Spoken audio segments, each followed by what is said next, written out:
Bonjour à tous, j'espère que vous allez excellemment bien. Et aujourd'hui, on se retrouve, je suis en train de mettre mon texte sur l'écran, on se retrouve pour faire le bilan, mon avis général sur ce Tour de France. C'est la première vidéo bilan de ce Tour de France 2021. Il y en aura 4, je rappelle, la vidéo générale c'est la première, le bilan des Bleus la deuxième.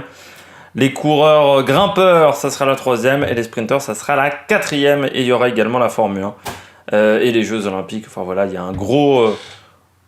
beaucoup de vidéos là dans les jours à venir sur la chaîne. On ne prend pas de vacances, nous, au mois de juillet, au mois d'août, contrairement à d'autres youtubeurs. Du côté de la vie générale, donc avant tout, n'hésitez pas à vous abonner à la chaîne, n'hésitez pas à réagir dans les commentaires, à me dire si vous êtes d'accord, pas d'accord avec moi, à partager la vidéo, à me donner également votre avis, votre sentiment sur cette course. Également, n'hésitez pas à mettre un pouce bleu, n'hésitez pas à partager la vidéo. Mon avis général déjà globalement au début du Tour de France, Tour de France que j'ai trouvé intéressant. Moi j'ai bien aimé les échappées parce qu'on a eu des belles bagarres déjà pour prendre les échappées, mais on a eu des belles bagarres aussi dans les échappées pour la gagne, notamment l'étape de Libourne, mais il y a eu également l'étape du Creusot, qui ont été les deux plus grandes bagarres, mais même en montagne, notamment la victoire de Mollema, voilà, on a une belle étape aussi lorsque Mollema gagne. Moi j'ai trouvé qu'on a eu un Tour de France où on a eu des belles journées. Il y a eu peu de journées chiantes sur ce Tour de France, et ça montre que il suffit pas d'empiler les étapes de montagne pour rendre un tour intéressant. Construire un Tour de France, c'est compliqué, je sais bien. Mais il faut être intelligent dans la conception du Tour de France. L'année dernière, on avait empilé les étapes de montagne et au final, on s'était fait chier dans la première semaine. Enfin, moi, je me souviens, je m'étais vraiment ennuyé dans cette première semaine.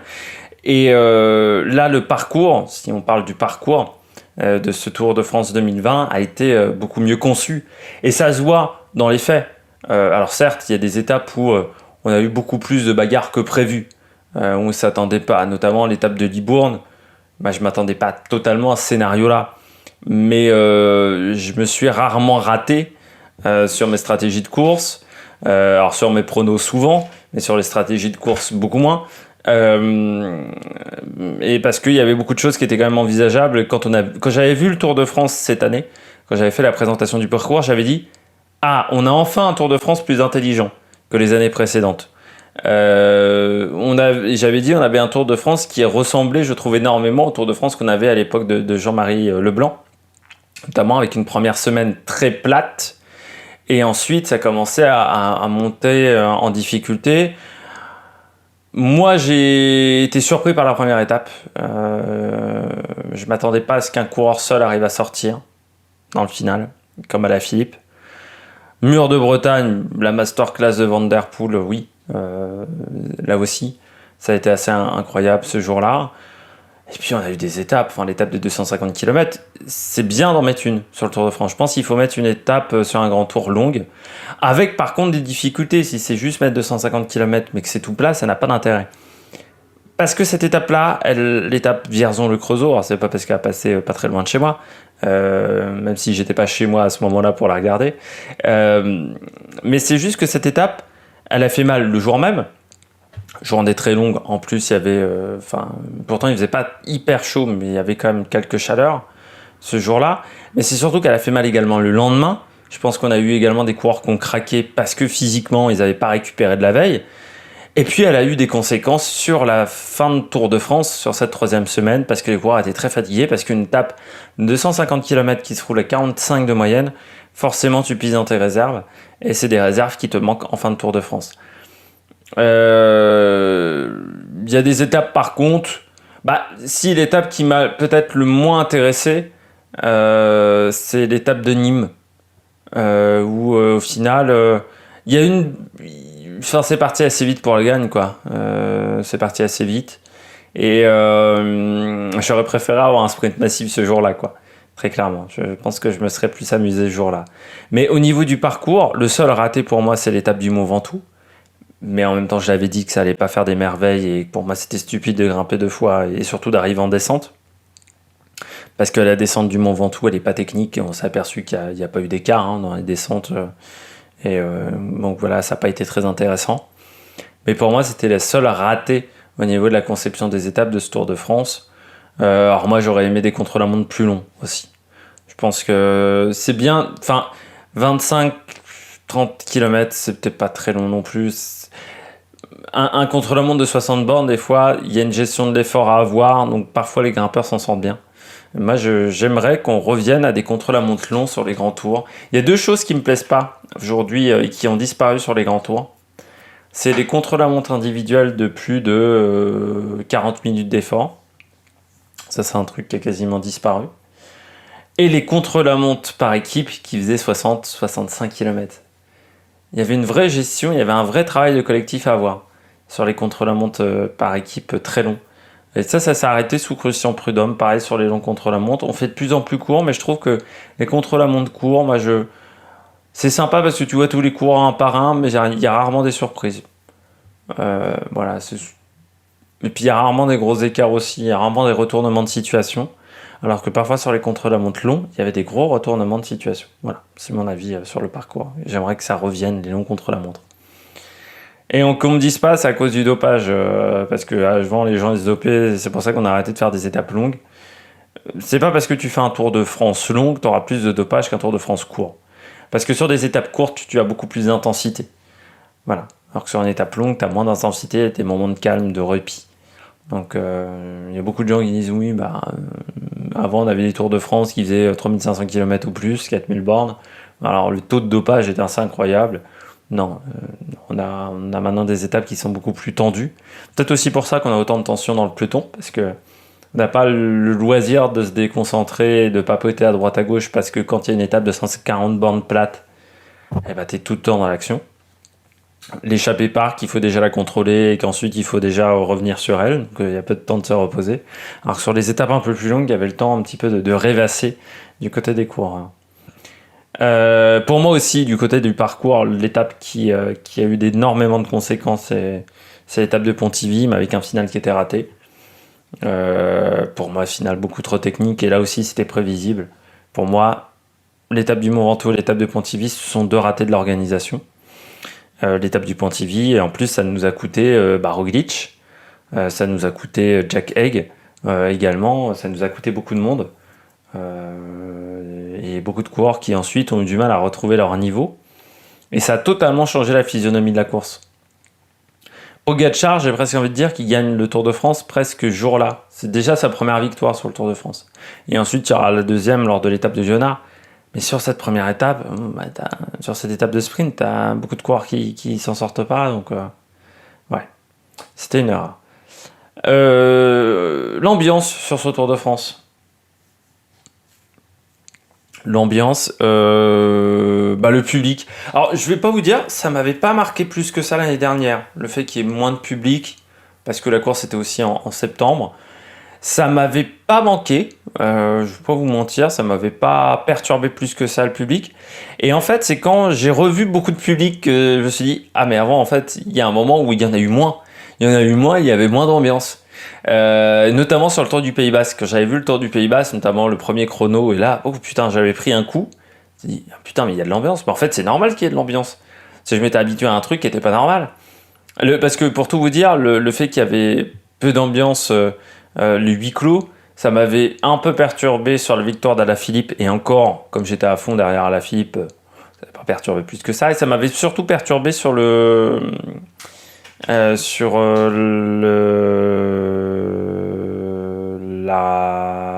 Tour des Flandres, ça m'avait perturbé. Où là on était à huis clos, c'est vrai que j'avais trouvé que c'était un peu très calme quoi, sur les monts. Mais sinon le public ça n'avait pas manqué. Là sur ce Tour de France, oui, on a vu du beau public.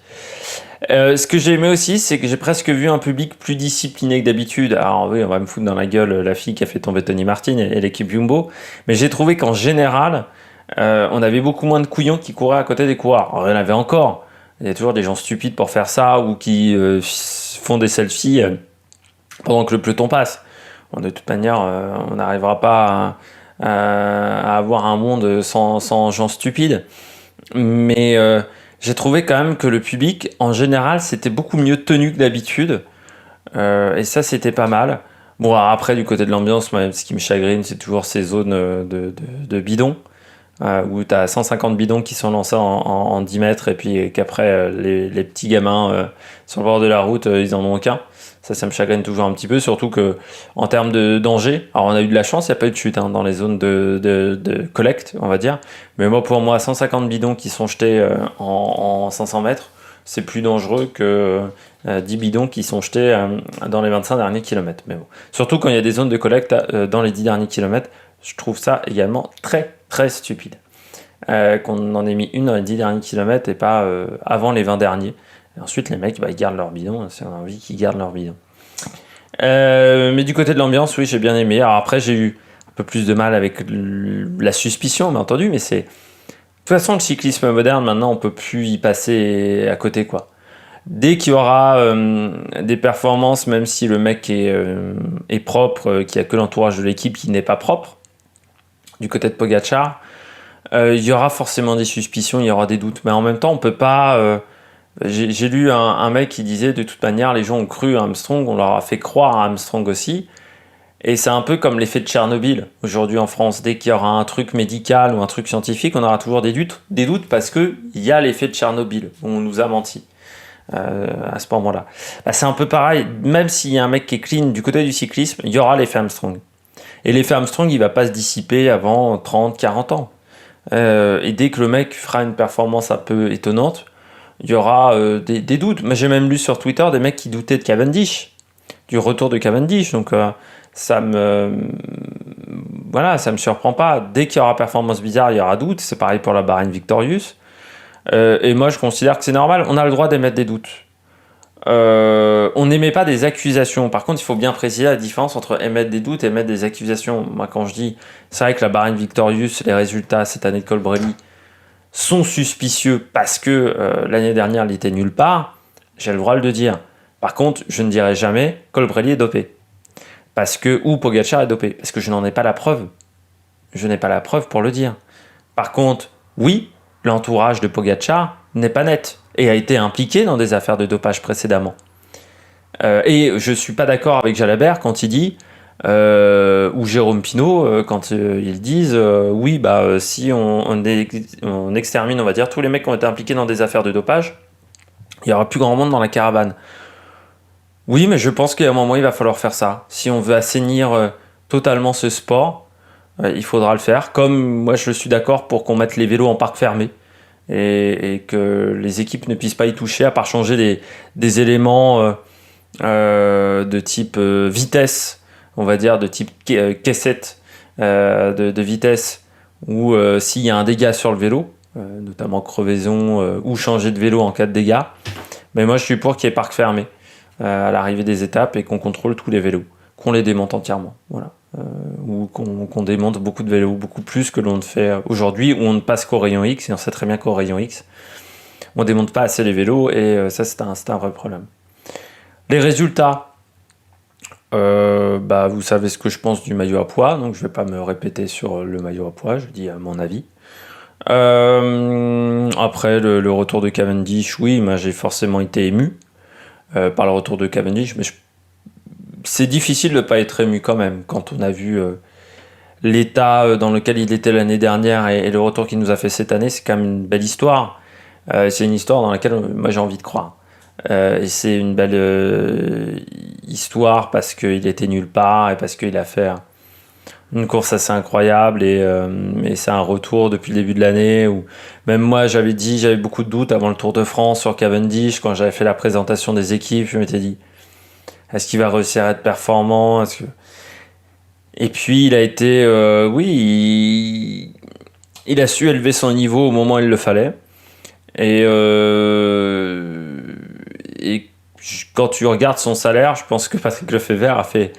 Il y a Ben O'Connor l'année dernière qu'il fallait recruter, et puis au final Cavendish. Mais Cavendish, il fallait le recruter, le remettre en confiance.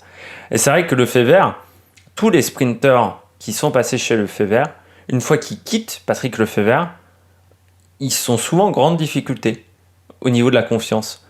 Regardez Kittel, regardez Viviani. Il y en a d'autres qui ont eu ensuite des difficultés à se remettre dans le rythme.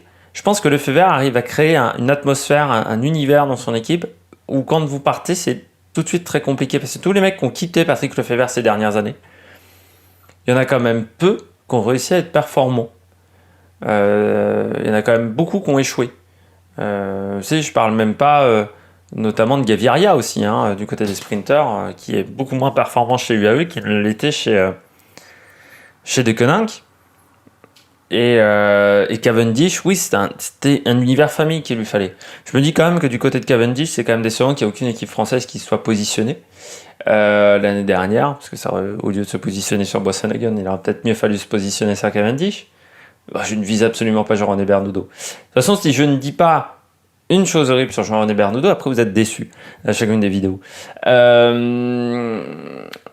Mais ouais, au niveau des résultats pour le maillot vert, moi, je trouvais que c'était incroyable. Bon, le maillot à poids, pour moi, le temps que le barème sera celui qu'on a actuellement, ça ne pourra pas le faire pour les baroudeurs. Donc c'est un classement. De toute façon, aujourd'hui, pour les baroudeurs, il n'y a aucun classement possible. Parce qu'au niveau du maillot à poids, les deux seuls qui ont réussi en étant baroudeurs à s'imposer, c'était Barguil et Alaphilippe. Il y a eu Maïka, mais en même temps, quand tu prends les trois, ils n'étaient pas largués en haute montagne non plus. C'est-à-dire qu'ils arrivaient à suivre les meilleurs. C'est juste qu'ils avaient perdu du temps dans la course. Mais Maïka arrivait à suivre les meilleurs, les deux autres aussi. Maintenant, il faut être dans le top 5 si tu veux jouer le maillot à poids. Je me dis quand même que le principe du maillot distinctif, c'est de distinguer quelqu'un et qu'il soit porté par le leader de ce classement. Je trouve ça dommageable qu'il soit porté par le numéro 2 pendant 3 jours de course. Mais bon, après, ça, c'est mon avis et on peut ne pas être en accord avec cet avis. Du côté des résultats, très bon Vingegaard, moi j'ai apprécié. Mon Pogacar, après, voilà, j'ai parlé des doutes. Pareil pour la Bahreïn, j'ai parlé des doutes. Mais au niveau des résultats, moi j'ai été déçu en fait que le Tour de France, il n'y a pas de bagarre pour la gagne. Et en même temps, si tu regardes de plus près, les deux adversaires possibles, enfin il y en avait 3 qui étaient performants sur les grands tours et qui pouvaient et qui savaient qu'ils pouvaient être performants sur un grand tour. C'était Uran. Bon, Uran, il a 34 balais et on a bien vu en 3e semaine qu'il y avait plus de fraîcheur physique.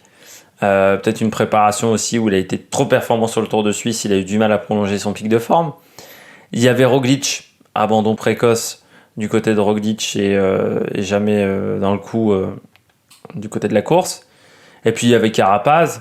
Et du côté de Carapaz, on a bien senti que la fraîcheur physique n'était pas là non plus et qu'il y avait peut-être eu une préparation qui avait été ratée du côté de chez Ineos pour ce Tour de France. Donc ce qui fait qu'au final, très vite il a eu 5 minutes d'avance et puis il n'a pas eu à forcer son talent pour conserver cette avance. Parce que Vingegaard, c'était quand même un peu en dessous, c'est encore un peu jeune Vingegaard, même s'il a le même âge que Pogacar, on peut se dire c'est jeune. C'est quand même complètement con ce que je suis en train de dire là, mais quand je dis que c'est jeune, c'est que ça manque encore de caisse. Du côté de Ben O'Connor, on savait que sur le contre-la-montre, il ne pouvait pas rivaliser. C'était pareil pour Henrik Mas.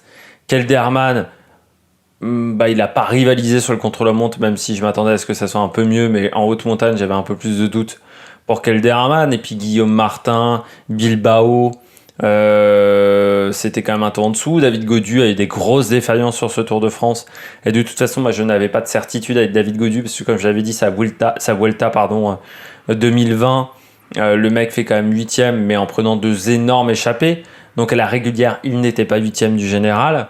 Il fait juste une très bonne 3e semaine et il se remet dans le coup grâce à une grosse échappée en 2e semaine dans une Vuelta en plus où en termes d'adversité c'était quand même limite et où il y avait que 18 étapes. Donc voilà, fallait pour le moment David Gaudu il a jamais montré quelque chose sur une course de 3 semaines, il a montré quelque chose sur une course de 2 semaines et demie. Mais voilà, du côté des résultats, donc c'est vrai que moi j'étais un peu déçu que cette bagarre pour le maillot jaune, en fait elle s'arrête dès l'étape de Yonax quoi. Et qu'il n'y a pas eu de grandes tentatives. Parce que même les tentatives de Carapaz, ça partait jamais de loin. Il n'y a pas eu vraiment l'envie de renverser ce Tour de France du côté des adversaires. Je trouve a été un petit peu dommageable. Vingegaard, Kelderman, oui, ils sont sympas, mais ils ont juste suivi quoi. Pendant tout le Tour de France. C'est vrai que... alors après, je dis pas d'attaquer comme Pierre Latour, comme un débile tout le temps, mais... on aurait pu quand même tenter sur une étape de renverser la situation. Pourquoi pas à 2 équipes et je trouve que parfois ça a manqué un petit peu d'audace. Ça a manqué parfois, on était content à la position dans laquelle on était. Et on a plutôt voulu éliminer les 5e, 6e, 7e du classement général, plutôt que d'essayer d'aller chercher la première place. Mon avis sur France Télévisions, parce que je suis déjà à 20 minutes. Sur ce Tour de France, alors je sais qu'il y a des gens qui adorent Alexandre Pasteur. Moi, je suis pas un grand fan d'Alexandre Pasteur. Mais comme je suis pas un énorme fan non plus de Guillaume Di Grazia, donc ça va pas vous... Enfin, moi, je trouve qu'en ce moment, le cyclisme est pas... Moi, j'aime plutôt bien Patrick Chasset. Ça va peut-être choquer certains.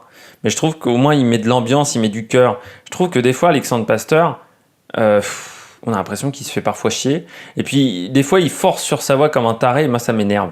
Le mec gueule comme un malade alors qu'il se passe rien. Je trouve ça un peu triste, quoi. Pourquoi tu changes de voix quand c'est les 500 derniers mètres et que Mollema est tout seul? Non, tu peux garder la même voix. Il n'y a pas besoin de forcer sur ses cordes vocales comme un malade. Donc moi, j'ai beaucoup de mal avec Alexandre Pasteur. Laurent Jalabert. Mais bon, après, il fait le taf. Si certains apprécient, pourquoi pas. Laurent Jalabert, moi, je n'en peux plus. Mais vraiment, j'ai une overdose Jalabert, quoi. Entre ses vannes à 2 balles, le fait que, bon, il ait jamais voulu dire qu'il était impliqué dans des affaires de dopage alors qu'il faut être complètement stupide pour ne pas savoir qu'il a été impliqué dans des affaires de dopage. Le fait qu'il commence à plus comprendre grand-chose du cyclisme, j'ai l'impression aussi. Il commence à être dépassé parfois par le cyclisme un peu moderne. Bon, ça me fatigue un petit peu, quoi. Quand il y avait Cédric Vasseur au commentaire, alors je n'aime pas Cédric Vasseur, enfin je suis pas un fan de Cédric Vasseur en tant que manager de la Cofidis, mais Cédric Vasseur au niveau des commentaires, c'était quand même autre chose que Jalabert. J'ai été très attristé quand ils ont arrêté de le mettre dans les commentaires. Après, moi, Thomas Vauclair, mais moi je suis pas moi je suis un fanboy de Thomas Vauclair, donc je suis pas peut-être le plus impartial.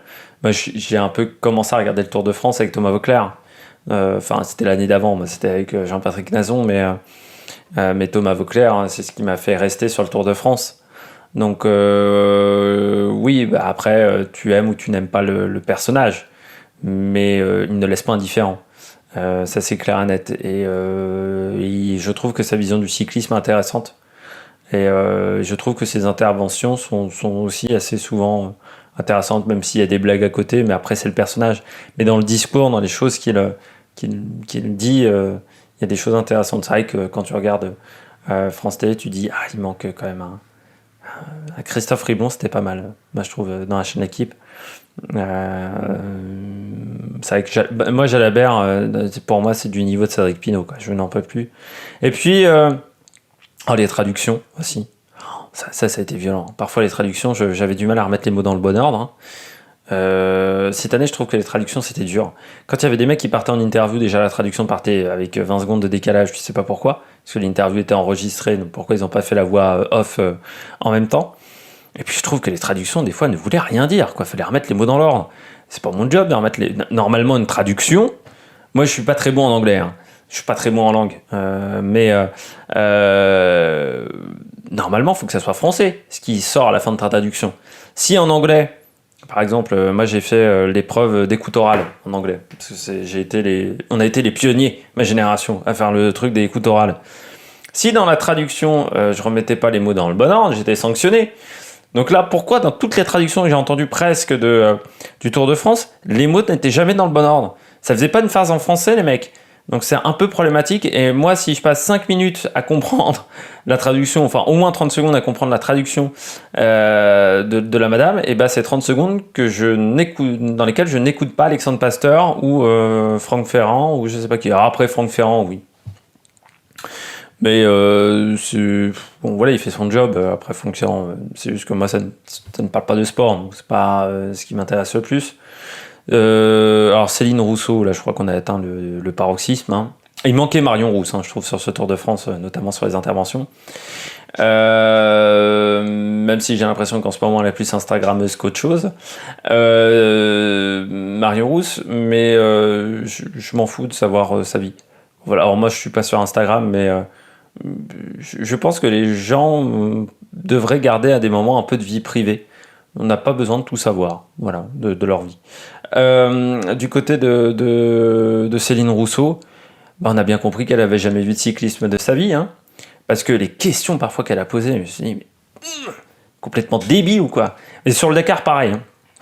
Sur le Dakar, j'avais jamais vu. Et quand tu avais commenté les 24, alors les 24 heures du Mans, je crois qu'on avait atteint aussi un haut niveau, mais là sur le Tour de France, quand tu as dit à, je sais plus un moment, je crois que c'est à Pierre Latour.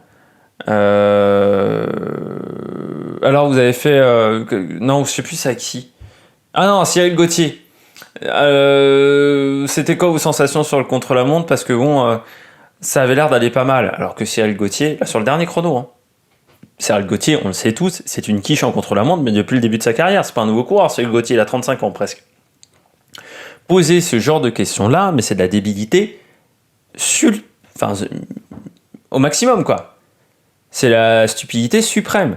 Elle a posé des questions quand même, tu voyais totalement qu'elle n'y connaissait rien. Dans ce cas-là, si tu n'y connais rien, laisse la place à des gens qui s'y connaissent. Vraiment. Parce que moi, il n'y a rien de... En fait, j'ai l'impression qu'ils ont mis Céline Rousseau parce qu'ils se sont dit « Merde, Marion Rousse n'est pas là, il nous manque une fille. On va nous dire qu'on est macho parce qu'il n'y a pas de fille à l'antenne. On a qui comme fille au service des sports? Cécile Gray, non, elle n'est pas dispo, il y a du rugby. Merde, il n'y a pas Cécile Gray. Bon, alors il y a qui d'autre, les mecs, il y a qui d'autre? Il y a Céline Rousseau. Ouais, bon, on va prendre Céline Rousseau. Hein. J'ai l'impression vraiment que ça s'est joué comme ça. Je trouve ça un peu triste parce que si vous mettez des filles à l'antenne ou vous mettez des gens à l'antenne, pour moi, c'est parce qu'ils sont compétents. Si c'est juste mettre quelqu'un à l'antenne pour son genre physique, je trouve ça complètement stupide. Et je pense que Céline Rousseau, elle n'a pas donné envie à des jeunes filles de faire le métier de journaliste sportive. Je pense sur ce Tour de France. Et puis voilà. Et puis Rodolphe Godin. Je sais pas si vous avez lu cette affaire Rodolphe Godin. Il avait déjà eu un. Alors l'affaire Rodolphe Godin, il avait déjà eu un blâme dans l'affaire Clémentine Sarlat.